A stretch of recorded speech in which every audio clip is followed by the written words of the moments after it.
અને મહિલો કુસંગ એટલે અહંકાર, હુંકાર. જે ઘરમાં, જે પરિવારમાં હુંકાર આવી જાય, અભિમાન આવી જાય,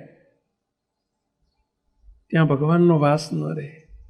આ ઘર મારું છે અને હું ઘરનો ધણી છું, આ અહંકાર આવ્યો કહેવાય. ભગવાન એમ જાણે કે ભાઈ તું ઘરનો ધણી છું તો હું તો મહેમાન જ છું ને, જવું તાર લે એમ કે ભગવાન હાલ્યા જાય. ભગવાન મહેમાન, આપણે ઘરના ધણી હોઈએ તો ભગવાન મહેમાન થયા ને ભાઈ? નહીં, ઘરના ધણી એ જ છે, આપણે મહેમાન છીએ.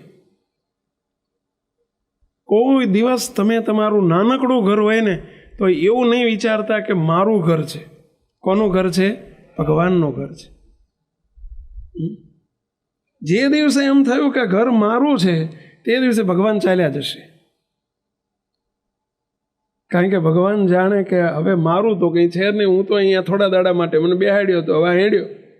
સ્વાભાવિક છે. કોઈ દિવસ ભૂલમાં ન થવું જોઈએ. આપણે બોલવું તો નહીં, ભૂલમાં થવું ન જોઈએ કે હું માલિક છું ને ઘર મારું છે. નાનપણથી આપણા બાળકોને એવા સંસ્કાર પાડી દેવા કે ઘર ભગવાનનું છે, આપણું નથી. આપણે માત્ર નિમિત્ત છીએ. અમારે થોડા 2-3 વર્ષ પહેલાંની વાત છે. વિરમગામ ખાતે, વિરમગામ ગામ નામનું સાંભળ્યું હશે તમે? અમદાવાદથી નજીક આવ્યું વિરમગામ. વિરમગામમાં આપણા એક હરિભક્તે નવું મકાન કરેલું, નવો બંગલો કરેલો. એ સોસાયટી બહુ મોટી, લગભગ 100-150-200 બંગલાની સોસાયટી, અને સોસાયટીમાં મકાન લીધેલું. એમના ત્યાં આવું જ મહાપૂજાનો પ્રોગ્રામ હતો સાંજના સમયે. હવે સોસાયટીમાં રહેવા નહીં આવેલા બધા, હજુ નવી સોસાયટી થતી, 2-4 ઘરમાં રહેવા આવેલા, બાકી બધે કામ નાના મોટા ચાલતા હતા. એટલે બંગલા નંબરે નહીં અપાયેલા. બંગલા નંબર આપવા જોઈએ, બંગલા નંબર નહીં અપાયેલા. અમે સાંજે પહેલાં સંતો 4 વાગે જતા રહીએલા રસોઈ કરવા. ત્યાં ઠાકોરજીના થાળ હતા, રસોઈ હતી. બાપજીને અમે 7 વાગે સાંજે પહોંચ્યા, અંધારું થઈ ગયેલું. હવે સોસાયટીનું નામ ખબર, સોસાયટીમાં અમે બેઠા, પણ સોસાયટીની ગલીઓ બધી 8-10. એમ એક ગલીમાં પહેરીને આમ જોયા, ઓલી ગલીમાં ઓલી ગલીમાં, પેલી ગલીમાં પેલી ગલીમાં, પણ બંગલા નંબર હતો નહીં. એટલે હોદ્યા કરીએ બે ઘર ક્યાં આવ્યું આમનું, અને કોઈ રહેવાય નહીં આવેલું, એટલે બધું સુમસામ. કારીગરો સાંજે 7 વાગે ઘેર જતા રહીએ, બધા કામ ચાલતા હોય, કોઈ નહીં. અમે તો 10 મિનિટ સુધી આમથી આમ હોદ્યા કરીએ, ખરું બંગલા નંબર વગર જવું ક્યાં આવે? અને એમાં સોસાયટીનો કોમન પ્લોટ હતો, અને કોમન પ્લોટમાં 7-8 છોકરા રમે, નાના નાના બાળકો રમે. અને એમાં હું જોઈ ગયો કે આ જેના ઘેર જવાનું છે ને એમનો દીકરો છે, ઓળખી ગયો એને. નાનો 5 વર્ષનો 7 વર્ષનો છોકરો, એટલે એને ઓળખી ગયો. એટલે કીધું એ અહીંયા અહીંયા અહીંયા પેલો દોડતો આવ્યો, સ્વામી સ્વામી સ્વામી કરતો કરતો ગાડી ઊભી રાખી. એમ કે ગાડીમાં બેસી જા, ચાલ તારે ઘેર લઈ જા, અમને ક્યારના હોદીએ જ ભલા માણે, તારે ઘેર લઈ જા. તે આમ સિંહા વિયા થઈ ગયો. એમ કે મારા ઘેર? મેં કે તારા ઘેર જ સંતો નથી આવ્યા બપોર પછી? આજે પ્રોગ્રામ છે, મહાપૂજા છે, તને ખબર નથી? તારા ઘેર લઈ જા. મને કે મારા ઘેર? હા ભાઈ, આ તારા ઘેર લઈ જા. મને કે મારા ઘેર? એટલે આ પણ તારા ઘેર, તને અમે તારા ઘેર તો આવ્યા છીએ, તારા ઘેર આજ પ્રોગ્રામ છે, બાપજી બધા. મારા ઘેર? એક જ શબ્દ બોલ્યા ભાઈ, મારા ઘેર. મેં કીધું તારા કહેતા કે મારું ઘર છે જ નહીં, મારું ઘર સોસાયટીમાં છે જ નહીં. ભારે કરી એટલે આ કીધું આ સોસાયટી જ ભૂલી ગયા, શું કીધું બીજે આપણે? મારું ઘર છે જ નહીં. બોલો. એટલે કે તારું ઘર આજ પ્રોગ્રામ છે અમારો સંતોનો, મહાપૂજાનો, તને ખબર છે નથી? કે મારું ઘર નથી. તમે એમ કહો ભગવાનના ઘેર લઈ જા તો હું લઈ જાઉં કે તમને. મેં કીધું આણે અમારી કાન મુઠ્ઠી પકડાઈ. બોલો, અમારા કાન પકડાય એણે. નાના બાળકને બોલો એટલું જીવમાં દ્રઢ થઈ ગયેલું. મને કે ભગવાનના ઘેર લઈ જાઓ એવું કહો તો સ્વામી લઈ જાઓ. કે મારું ઘર છે જ ક્યાં? ભગવાનનું ઘર છે.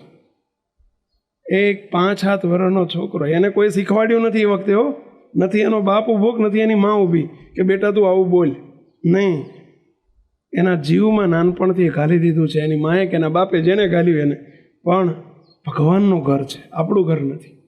બોલો, કીધું આ બીજાને અમે વાતો કરીએ છીએ, બધા સાંભળે છે, હાયા કરે છે, પણ જ્યારે ટાણું આવે ને ત્યારે મારું ઘર થઈ જાય છે. અને બોલો એ નાનો છોકરો 7 વર્ષનો છોકરો અને એમ કે સ્વામી મારું ઘર નથી, ભગવાનનું ઘર છે.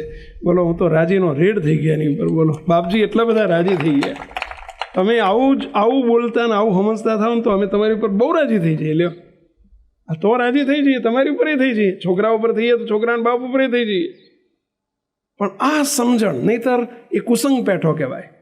જો આપણને હું ઘરનો માલિક છું એવું રહે અને ઘર મારું છે, પૈસો મારો છે, સંપત્તિ મારી છે, માત્ર ઘર પૂરતું નહીં, દીકરા દીકરીઓ મારા છે એવું જો મનાય તો સમજી લેવું કે આપણે કુસંગ પહી ગયો. નહીં, ઘર પણ ભગવાનનું છે, તમે ભગવાનના છો, દીકરા દીકરીઓ ભગવાનના છે, તમારી સંપત્તિ ભગવાનની છે. આ સમજણ દરેકે કરવી પડશે. સાચું આ જ છે. જો તમને પ્રશ્ન પૂછું, જો તમારું જ હોય તો તમે જાઓ તાર જોડે આવવું જોઈએ. તમારું હોય તમારી જોડે આવવું જોઈએ. તમે બધા પગમાં કંઈક પહેરીને આવ્યા છો ને, બૂટ કે ચંપલ કે કંઈક પહેરીને આવ્યા છો ને, હમણાં જતી વખતે બોલો તમે કોઈને પૂછવાઈ રહેશો? સીધા પગ નાખીને હેંડશો ને પહેલાં કેમ? તમારા છે એટલે તમારી જોડે આવવા જોઈએ. પણ બીજાના પકડવા જાઓ છો, બીજાના ચંપલમાં પગ નાખો છો, બે કોક વળગાડે કે ના વળગાડે, કેમ? તમારા નથી એને ના લઈ જઈ શકો. તમે તમારી વસ્તુ છે અને તમે લઈ જઈ શકો, અને જે લઈ જઈ શકાય એ જ તમારી. હવે શું લઈ જઈ શકાય? કહો. ઘર લઈ જઈ શકાય? પેલા આપણે જોડે જશું તાર કોઈ નાનજીવી ઘર ઓલો અમે જોઈને આવ્યા બંગલો એ આવશે જોડે? આવશે? મંજીભાઈ આવશે? કશું પૈસા આવશે, સંપત્તિ આવશે, દીકરા દીકરીઓ જોડે આવશે. જે નથી આવતું એ તમારું શાનું? એટલે આ શરીર તમારું એ જોડે આવશે? આ તમે જેને તમારું શરીર કહો છો એ આવશે? એ પડ્યું રહેશે લાંબુ થઈને અને બધા કહે છે એ ફલાણા ભાઈ ગયા, અરે પણ હુતા છે, અરે ગયા, આ હુતું છે એ નહોતું ને એનું એ રહ્યું. શરીર એ તમારું નથી તો શરીરના હગા તમારા કેવી રીતે હોય? મારા ભગવાનને કરતા શીખો અને બધું જ ભગવાનનું સમજતા શીખજો. છૂટકો જ નથી. આ વાત એક વાર કહે સમજો કે લાખ વાર કહે સમજો, છૂટકો નથી. અને મુક્તો અમે તમને પ્રોમિસ કરીએ છીએ, બોલો, કે તમે બધાએ, આપણી ભારતની સંસ્કૃતિ છે, સ્ત્રીને પુરુષ જોડે, પોતાના પતિ જોડે, પોતાના દીકરા જોડે, પોતાના ભાઈ જોડે, ગમે એટલું હેત હોય અને ભાઈ કે દીકરો કે ધામમાં જાય, દેહ મૂકે, પછી એને ક્યાં સુધી વળોટાવા જઈએ? કે સ્ત્રી ક્યાં સુધી વળોટાવા જાય? કહો છો? ચાંપા સુધી કે શેરી સુધી? સ્મશાન સુધી સ્ત્રીઓ ના જવાય. તમારે એવું જ કચ્છમાં એવું જ છે ને પહેલાં? સ્મશાન સુધી ના જવાય, કાં તો શેરી સુધી જવાય ને કાં તો ઝાંપા સુધી જવાય. સ્ત્રી ગમે એટલો પ્રેમ હશે ને હેત હશે ને તો એ ઝાંપેથી વળાઈને આવતી રહેશે, આગળ ના જઈ શકે. અને બાપ દીકરો કે ભાઈ કે હશે, પુરુષ વર્ગ ક્યાં સુધી જઈ શકશે? સ્મશાનમાં વળોટાઈને આવતા રહેશે, વિદાય આપીને, જય સ્વામી. આગળ જોડે કોઈ ખરું તમારી જોડે? બધા મૂકીને આવતા રહ્યા ઘેર. પણ અમે તમને પ્રોમિસ કરીએ છીએ, બધાએ તમને જ્યાંથી વિદાય આપીને પાછા વળશે, બોલો, અમે તમને સ્વામિનારાયણ ભગવાનને લઈને અમે ત્યાંથી લેવા આવશું. તમારી અમે તમને લેવા આવશું, પણ શરત એક જ હો, તાળી પાડો જ, પણ શરત અમારી એક જ. એની સામે શરત એક જ, બીજી નહીં, એક જ શરત. બોલો, અમારી ઓપન ચેલેન્જ છે, ઓપન પ્રોમિસ છે કે તમને બધાએ મૂકવા આવશે ત્યાં અમે તમને લેવા આવશું, પણ એક જ શરત, બસ એન્જિન સાથે આંકડો જોડાયેલો હશે તો. એન્જિન સાથે આંકડો જોડાયેલો હશે તો.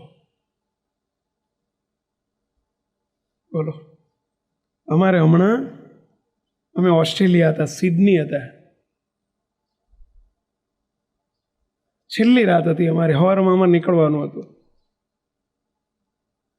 આપણા એક નિલેશભાઈ વોરા કરીને ત્યાં હરિભગત છે સિડનીમાં. નિલેશભાઈ વોરા અમદાવાદના છે, એમની અટક છે વોરા, એમનું નામ છે નિલેશભાઈ. એમના બાપુજીનું નામ પ્રભુદાસભાઈ, અમદાવાદમાં રહેતા. અને આપણા ઘાટલોડિયા મંદિર છે આપણું, મંદિરની પડખે જ રહેતા. અને એમને બેંકમાં નોકરી કરતા અને પછી જ્યારે રિટાયર્ડ થયા 58 વર્ષે રિટાયર્ડ થયા બેંકમાંથી. પછી આપણા ગુરુજી બાપજી સત્સંગી હતા, રોજ મંદિર આવતા. બાપજીએ કહ્યું કે હવે મંદિરની સેવામાં આવી જાઓ. હવે આજ સુધી બધાયનું કર્યું, છોકરો વિદેશ ગયો છે, તમે 2 જણા આખો દાડો મંદિરમાં સેવામાં રહેવાય. બપોર ઘેર જતું રહેવું, રાતે ઘેર જતું રહેવું, પણ આખો હવાર રાત 3 કલાક મંદિરમાં રહો, સેવા કરો. એ દાન ભેટની ઓફિસમાં બે અને પહોંચ ફાડવા માટે કોઈ આવે જાય તો એની સેવામાં બેઠા. 4-5 વર્ષ થયા. મને હજુ યાદ છે કે બાપજી એક દાડો જ્યારે એમને માંદા પડ્યા, 7-8 વર્ષ પહેલાંની, 5-6 વર્ષ પહેલાંની વાત. એમનો દીકરો તો એક જ દીકરો નહીં, ત્યાં નિલેશભાઈ ત્યાં રહ્યો સિડનીમાં. આપણા હરિભક્તો એમને વાસના પૂનમે લઈ આવ્યા દર્શન કરવા. કે બાપા, બાપજીને વાત કરી કે બાપજી ઘણા દિવસથી હોસ્પિટલમાં હતા, દર્શનની ઈચ્છા હતી, એટલે આવ્યા છે. બાપજી વખતે એક જ કીધું કે અમારા વચને કરીને તમે 5-7 વર્ષ સેવા ખૂબ કરી છે, મહારાજ બહુ દાડા નહીં રાખે, પણ પ્રભુભાઈ તમે ચિંતા ના કરતા, અંતકાળ સમયે સ્વામિનારાયણ ભગવાનને લઈને અમે તેડવા આવશું. આવું બાપજી બોલ્યા. પૂનમના દાડે, પૂનમે હાજે. 2 વર્ષ પહેલાં મને નિલેશભાઈ વાત કરી, અત્યારે હમણાં અઠવાડિયા પહેલાં. મને કે નિલેશભાઈ કે સ્વામી અત્યારે મારી બા અહીં છે, મારા ઘેર આવ્યા છે. મારા બાપાને 2 વર્ષ પહેલાં મહારાજ લઈ ગયા, પરંતુ બાપજી 8 દાડા પહેલાં કહી દીધું હતું કે અમે મહારાજને લઈને તેડવા આવશું. સ્વામી મારા બાપુજી બીમાર હતા. હજુ સવારનો 5 વાગ્યાનો સમય હતો, 5-5:30. રાત્રે થોડીક તબિયત બરાબર નથી. મારી બા પડખે જ ઉતેલા ખાટલાની જોડે જ, કે પાણી બાણી જોતું હોય તો સરભરા કરીએ કે સેવા કરીએ કે એટલે. સ્વામી સવારમાં 5 વાગે ઉઠીને મારી બાએ જોયું તો ઘસઘસાટ ઊંઘતા હતા એમના ઘરવાળા. એ નાહવા માટે બાથરૂમ ગયા. કોણ? પેલા માજી. નઈને બહાર નીકળીને પૂજા કરવા બેઠા. ખાટલો ઘરમાં પ્રભુભાઈનો, બહારના રૂમમાં પૂજા કરતા હતા. અને નિલેશભાઈને બોલાવી લીધેલા, પેલો ઓસ્ટ્રેલિયાથી, સિડનીથી, કે ભાઈ તારા બાપાની તબિયત બરાબર નથી ને બાપજી કહી દીધું છે કે થોડા દાડા મહારાજ લઈ જશે, એટલે નિલેશ તું આવી જાય. એટલે તાત્કાલિક એ નિલેશભાઈ એમના ઘરના બે, એકનો એક જ દીકરો હતો એટલે આવી ગયેલા. નિલેશભાઈ બાજુના ઓરડામાં એ હુતેલા પૂજા કરવા બેઠા હતા આ માજી. અને એ જ વખતે એમને બાયણામાં, ઘરના બાયણામાં, બાયણું ઉઘાડું હતું. ફ્લેટમાં રહેતા હતા, ફ્લેટનું બાયણું ઉઘાડું અને સ્વામિનારાયણ ભગવાન, અબજી બાપા અને બાપજીના દર્શન થયા. બાયણામાં એને ઊભા રહ્યા ને એમને પેલો પૂજા માળામાં ફેરવતા હતા. માળા આંખ બંધ કરીને ભગવાનની આગળ પૂજા પાથરેલી, અને માજી માળા કરે આંખ બંધ કરીને, અને આંખ ખોલી ત્યાં બાયણામાં ઊભેલા. એકદમ બૂમ પાડી. હવે પેલો સ્ત્રી માણસ હતા ને પેલો બાપજીની જોડે જોયા એટલે એમણે બૂમ પાડી, નિલેશ, અલા નિલેશ ઉઠ, જો આપણા ઘરમાં કોણ આવ્યું, જો ઉઠ. કે પેલો નિલેશને 2-4 વખત બૂમ પાડી એટલે એમનો દીકરો ઉઠીને આવ્યો. શું છે બા? બા કહેતો. બા શું છે?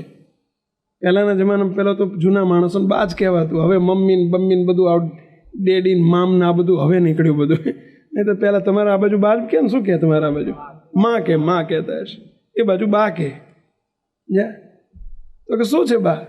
અરે જો જો જો જો ઊભા જો, સ્વામિનારાયણ ભગવાન આવ્યા, બાપાશ્રી આવ્યા છે ને બાપજી આવ્યા, તું કંઈક જા જઈને કે બાપા અંદર બોલાય, કે હું જતી રહું અંદર. કે ક્યાં છે? આ ઊભા જો. આ નિલેશભાઈ દર્શન ન થાય. જા 2, 4, 5 મિનિટ દર્શન કર, દર્શન કર, દંડવત કર, દંડવત કર. કે પેલા નિલેશભાઈ દર્શન ના થાય પણ એ દંડવત કરવા માંડે. ક્યાં છે બા? અરે આ બાયણા ઊભા, કે દંડવત કર. અને હું અંદર જતી રહું તો બોલાય. કે 2 મિનિટ થઈને અદ્રશ્ય થઈ ગયા, સમજ્યા? અદ્રશ્ય થઈ ગયા, કે જતા રહ્યા, મને દર્શન બંધ થઈ ગયા. એમની બહાને ધ્રાસકો પડ્યો. જઈને કે જો તાર બાપા જોડે જોજો જોઈ. એમને કેમ છે જોજો. જ્યાં અંદર જઈને જોયું ત્યારે એમના બાપાનો શ્વાસ બંધ. જય સ્વામિનારાયણ. બોલો, શ્વાસ બંધ. કહ્યું હતું ને અઠવાડિયા પહેલા, તમે અમારું આજ્ઞા માનીને સેવા કરી છે, અમે દેહાંત સમય તેડવા આવશું મહારાજને લઈ.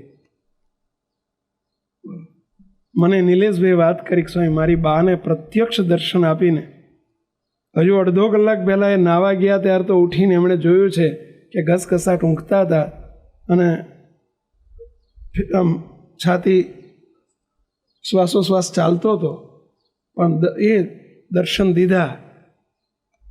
એનો મતલબ શું થયો ખબર પડી? મહારાજ આપેલા કોલ પ્રમાણે તેડી ગયા. ભગવાનને સંતની શું જરૂર છે જીવનમાં? મુક્તો અમે વિનંતી કરીએ છીએ, આ બધાય તમારા હગા હશે, ગમે એવા નિકટના હગા હશે, પરંતુ બધાએ કહ્યું ને, કાં તો ઘરના બાયણા સુધી મૂકવા આવશે અને કાં તો સ્મશાન સુધી વળાવવા આવશે. આગળ કોઈ જોડે નહીં આવે આમાંથી. અને કોઈ જવાનું હોય, કોઈ જોડે આવવાના હોય તો આંગળી ઊંચી કરો ભાઈ, કોઈ નહીં આવી શકે. અને અમે આંગળી ઊંચી કરીએ છીએ, બોલો, અમે આંગળી ઊંચી કહીને કહીએ છીએ કે આગળ કોઈ નહીં આવે, અમે તમારી જોડે આવશું. અરે અમે તમને અમારી જોડે લઈ જઈશું. આવશું શું? તમે જ્યાં જવાના હોય ત્યાંથી ઉપાડીને અમે તમને હાથ ઝાલીને અમે જ્યાં છીએ ને ત્યાં લઈ જઈશું. બોલો, પણ શરત કીધી એટલી જ. શું શરત? કાંઈ અમારે તમારી જોડે પૈસા નથી જોતા, એ શરત નથી. તમે આટલું દાન કરશો તો, ને આટલા રૂપિયા આપશો તો, ને આટલું આમ કરશો તો, ને અમને રસોઈ જમાડશો તો, ને એટલું નહીં. અમે તો એક જ શરત કરીએ છીએ, એન્જિન સાથે ડબ્બો જોડાયેલો હોય તો બોલો ભુજથી મુંબઈ પહોંચી જાય. પણ જોડાયેલો રહે તો, અને ડબ્બો પણ ખખડી ગયેલો હોય તો, જૂનો 30-40 વર્ષનો જૂનો ખખડી ગયેલો ડબ્બો હોય તોય જોડાયેલો હોય ને એન્જિન જોડે, બોલો જ્યાં એન્જિન ત્યાં ડબ્બાને પહોંચાડી દે કે ના પહોંચાડી દે. અને નવો નક્કોર હોય, પેટી પેક ડબ્બો પહેલી વખત ભુજમાં આવીને પડ્યો હોય, ગાંધીધામમાં ભુજમાં, તોય તે એક વહેંતે તે ખયે ખરો. બસ અમે તમને આટલું જ કહીએ છીએ. ભગવાનને, ભગવાનના મોટા સંતની આપણને શું જરૂર છે? આ જરૂર છે ભાઈ. બસ એન્જિન સાથે, એન્જિન છે ને આપણે બધા ડબ્બા છીએ, બસ જોડાયેલા રહેજો. આટલી અમારી વિનંતી. કાંઈ બાકી નથી જોતું અમારે તમારી જો. નથી તમારે રસોઈ જોતી, તમે આપો તોય ભલે, નહીં આપો તોય ભલે. અમે રસોઈના ભૂખ્યા નથી, અમે તમારા રૂપિયાના ભૂખ્યા નથી, અમે તમારા હારના ભૂખ્યા નથી. અમારે તમારું કશું જોતું નથી. અમારે તો તમારી જરૂર છે. તમે જોતા છો, અમારે તમારી પાસેથી કશું નથી જોતું. અમારે તમારી જરૂર છે, કારણ કે અમારે તમારું તમને લઈ જવા છે. અમે અહીં બેહાડ્યા છે ને, બોલાયા છે ને, કથા કરીએ છીએ ને, વાત રાખીએ છીએ ને, આ તમને હેત રાખીએ છીએ ને, બોલાવીએ કે ફલાણા ભાઈ આગળ આવજો, ફલાણા ભાઈ આગળ આવજો. કોઈ સ્વાર્થ નથી તમારી સાથે, કોઈ સ્વાર્થ નથી. અમને શું સ્વાર્થ? અમારે નથી જોતા રૂપિયા, નથી અમારે જોતું દ્રવ્ય. આ 2 જોડી કપડાં અમને એ તમારા પેલા અમે પહેરીએ છીએ. 2 જોડી, બોલો 2 વરસ હાલે છે અમારે. આ 2 જોડી લુગડા નાનજીભાઈ અમારે 2 વરસ હાલે. લ્યો, આ તમારી જેમ અમારે નહીં. સવારના મંગળાના જુદા, અને પાછા શણગારના જુદા, આ તમારા બધાને જુદા હોય. પાછો નાઇટ ડ્રેસ જુદો, અને પાછો તમે જો લગ્નના જુદા, અને પાછા તમે જો શિબિરમાં આવે ત્યારે આવા ધોળા પહેરીને આવે જુદા. આ બધું પાછું તમારું જુદું જુદું હોય. તમારે 5 જોડી 25 જોડી કપડાં હોય. બોલો, અમારે કંઈ જોતા નથી. આ 2 જોડે અમારે જે ગણો હોય, અમારે અમેરિકામાં આ જ હતા, ને સિડનીમાં આ જ હતા, ને ઓસ્ટ્રેલિયામાં આ જ કપડાં, એ જ સ્લીપર. એક સ્લીપર અમારે 2 વરસ હાલે. બોલો, મોંઘવારી અમને ના નડે, અમે મોંઘવારી નડીએ છીએ. કહો, કંઈ અમને મોંઘવારી નથી નડતી. શું અમારે તમારી જોડે સ્વાર્થ છે? પહેલાં કશું જોતું નથી અમારે તમે જોઈએ છીએ. અમે તમારા પૈસાના, દ્રવ્યના, માનના, સન્માનના ભૂખ્યા નથી. અમે તમારા જીવના ભૂખ્યા છીએ. જીવના ભૂખ્યા એટલે સમજ્યા ને, તમારા જીવને, તમારા ચૈતનને અમારે ઠેઠ પહોંચાડવો છે, ભગવાન જોડે પહોંચાડવો છે. આ જ એક સ્વાર્થ છે, બીજો કોઈ સ્વાર્થ નથી. અને આ સિવાય બીજો સ્વાર્થ જે સાધુના જીવનમાં હોય એ સાધુ સાધુ નથી, એ સંત સંત નથી. બોલો, એની સાધુતામાં ને એની સંતતામાં ફેર છે. મુક્તો, જો આ સિવાય બીજો સ્વાર્થ હોય તો કોઈ સ્વાર્થ નથી. મહારાજે વતનામૃતમાં કહ્યું છે, વડતાલનું 16મું વતનામૃત, મહારાજ કે અમારા હૈયામાં કોઈ લાલચ નથી, કોઈ રાજની કે કોઈ ધનની કે કોઈ સંપત્તિ, કોઈ ગામની ને ઠામની, કોઈ લાલચ નથી. એક જ લાલચ છે ભગવાનના હૈયામાં, બસ ભગવાન આપી દેવા છે, એના જોગમાં આવે અને ભગવાન આપી દેવા છે, કે જેથી કરીને તમને ઠેઠ સુધી વાંધો ના આવે. યાત્રા પૂરી થઈ જાય, ફરીથી જન્મના મરણ મટી જાય, અને એ ભાડાના ઘર બદલવાના બંધ થઈ જાય. આ બધા ભાડાના ઘર છે હો, ભાડાના ઘર એટલે સમજ્યા ને, શરીર જેટલા જેટલા ધર્યા એ બધા ભાડાના ઘર છે. એક ધર્યું પછી બીજું ખાલી કર્યું, પછી બીજું એક ખાલી કરે એટલે ખાલી ઘર ખાલી કરે અને મૃત્યુ કે, અને બીજું ઘર પાછું ધરે, બીજું ભાડાનું ઘર બદલીને જાય, એમાં એને જન્મ કે. આવા અનંત જન્મના અનંત ભાડાના ઘર બદલ્યા છે, પણ અમારે કોઈ હવે તમારે ભાડાનું ઘર બદલવા દેવું નથી. આ એટલા માટે અમે તમને બેહાડ્યા છે, એટલા માટે આ પ્રોગ્રામ રાખ્યો છે ભાઈ. હવે વાત આપણે ચાલી રહી છે, ભગવાનનો વાસ ઘરમાં ક્યારે રહે. પહેલો કુસંગ ન જોઈએ. કુસંગમાં 2 કુસંગ કીધા. એક જગતનો કુસંગ, બહારનું વાતાવરણ આપણા ઘરમાં પહેવું ના જોઈએ. બીજું અંદરનો કુસંગ. અંદરનો કુસંગ કયો પેલા? અહંકાર, અભિમાન, હું ને મારું. આ જો અંદર પેસી જાય તો ભગવાન રાજી ન થાય, ભગવાન ચાલ્યા જાય. હું ને હરીને કોઈ દાડો બનતું નથી, કોઈ દાડો બનતું નથી. કોઈ દિવસ એ ના આવવું જોઈએ. ભૂલમાંય નહીં બોલવાનું કે મારું ઘર, ભૂલમાંય ન બોલશો કે મારો દીકરો. કોઈક પૂછે ન છૂટકે બોલવું પડે, પણ નાટકની જેમ બોલજો. ઓળખાણ આપવા કહેવું પડે કે ભાઈ અમારા 2 દીકરા છે, એમ બોલવું પડે. પરંતુ મેં તો સમજવાનું કે હું આમનો છું ને એ એમના છે. આ તો મારે કહેવું પડે છે, બોલવું પડે છે, પરંતુ આપણે કોઈ નથી. એક આપણા ભગવાનને કરજો પેલા, આટલી અમારી વિનંતી છે. બીજું, ત્રીજો કુસંગ, સત્સંગમાં કુસંગ. એ પણ આપણા ઘરમાં ક્યારેય પેસવો ન જોઈએ. શું સત્સંગમાં કુસંગ? તો કોઈની અભાવ ગુણની વાતો એ સત્સંગમાં કુસંગ કહેવાય. કોઈ દાડો એ ધંધો નહીં કરવાનો. ઘરમાં કોઈની, આપણા પરિવારમાં કોઈની અભાવ ગુણની વાતો ન કરીએ તો ઘરમાં ભગવાન બિરાજે. બાકી અભાવ ગુણમાંથી પછી દ્રોહ થાય ને અપરાધ થાય ને જીવનું બગડી જાય, ભગવાન ચાલ્યા જાય. આ 3 પ્રકારનો કુસંગ આપણા ઘરોમાં ન જોઈએ. બીજું, કુસંપ. જે ઘરમાં કુસંપ પેસે ત્યાં પણ ભગવાન ચાલ્યા જાય. બહુ સનાતન સત્ય છો. હંપ હોય ને ત્યાં ભગવાન રહે. બાકી જે ઘરમાં ડખા ને ઝઘડા ને બખેડા ને કુસંપ સર્જાયો ને, ભગવાન ચાલ્યા જાય. હોનાનું સિંહાસન હોય ને તો એ ના રહે. બોલો, ઘરમાં હોનાનું સિંહાસન બનાવ્યું હોય તો ભગવાન ચાલ્યા જાય. એમને હોનાના સિંહાસનની કાંઈ પડી નથી.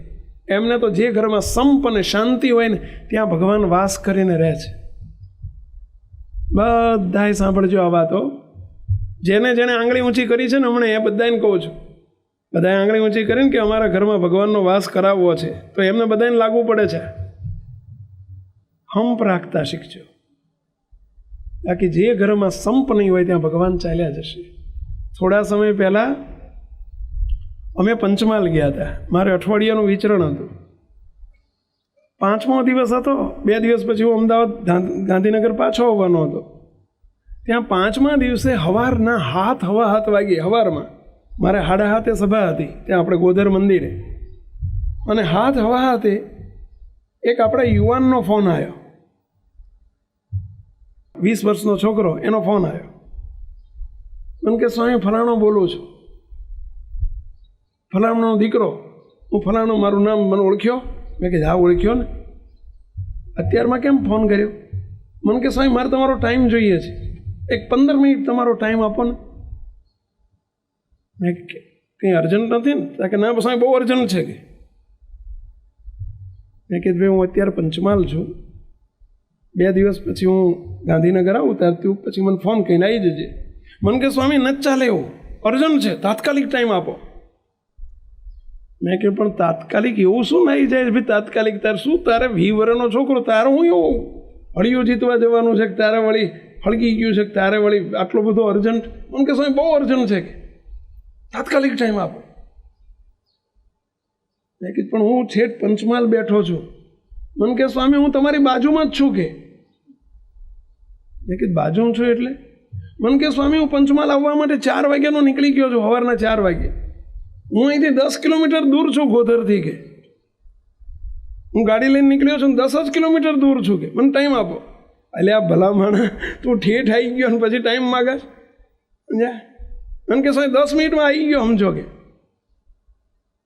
બસ મને મારી જો 10 મિનિટ ટાઈમ કાઢજો કે હું આવું એટલે તરત બેવું પડશે કે બહુ અર્જન્ટ છે. એટલે આ પણ 7:30 સભા છે. મને કે 7:30 પહેલાં આવી જવું કે. મારો વાલો ઠેઠથી ફોન નજીક આવી ગયો ને ફોન કર્યો એને. હવે તો છૂટકો નહીં. મેં કીધું કંઈ વાંધો નહીં, આય ભાઈ તું જો 7:30 પછી આવીશ તો હું સભામાં બેસી જઈશ. 7:30 ટકોરે હું સભામાં જતો રહીશ. કારણ કે સ્વામી 7:30 પહેલાં પહોંચી ગયો સમજો કે. મારો વાલો 10 મિનિટમાં તો આવી ગયો, સામે આવીને ઊભો રહ્યો. 10 મિનિટની વાર હતી જો 7:30માં, સામે આવીને ઊભો રહી ગયો. મેં કીધું જબરો તું હો, હિંમતવાળો કહેવાય. ટાઈમ લીધા વગર તું દોડ્યો, ત્યાંથી 4 વાગ્યાનો નીકળી ગયો. તો કે સ્વામી 4 વાગે નીકળ્યો. કોણ કોણ? તો કે હું એકલો આવ્યો છું, ગાડી લઈને નીકળી ગયો મારો વાલો. કેમ આવ્યો છે? મને કે સ્વામી એકલા બેહવું છે, અંદર આવો ને.